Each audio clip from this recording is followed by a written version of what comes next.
যখন জ্বালানো চুলাটা নিভে গেল তখনই আমার মনে টান দিছে যে একটা না একটা অঘটন ঘটবই ঘটবো।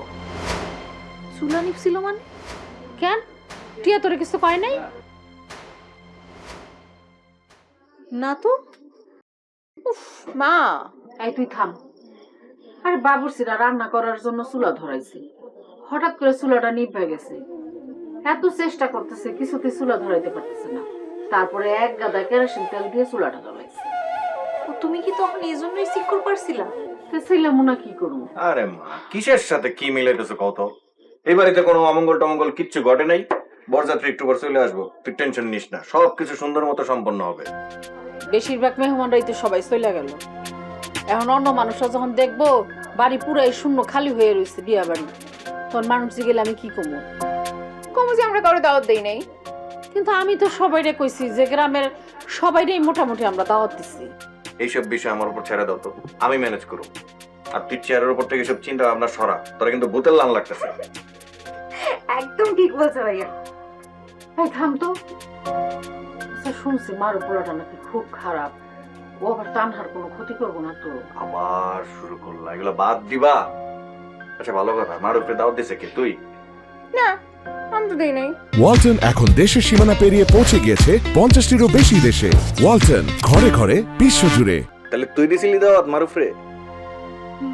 আমি তারে দাওয়াত দিতে যাবো কেন ভাইজান? এইটা নির্ঘাত বাচ্চা চেয়ারম্যানের কাজ।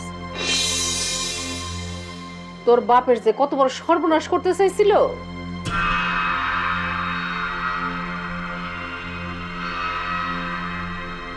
কি সর্বনাশ করতে চাইছিল? আরে বাদ দাও না, এই সময় এইসব কথা কনের সময় কও। কে দাওয়াত দিছে কে দাওয়াত দেয় না এটা কোনো সমস্যা না।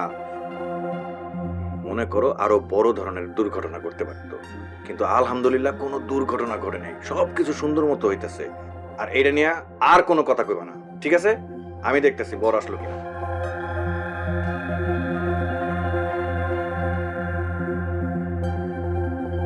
মা, বাসু চেয়ারম্যান বাজারের কি ক্ষতি করতে চাইছিল কত? না থাক, এখন এসব কথা কোয়ানোর সময় না, পরে শুনিস। মা তুমি তার চেয়ে বরং যায় দেখো রান্না বান্না ঠিক মতো হইতেছে কিনা, যাও।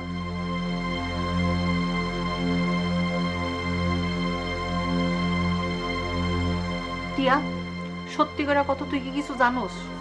তুমি জানো না, আমি কই থেকে জানবো? উফ বাতাও তো, আসো তোমার একটু মেকআপ টাচ করে দিই।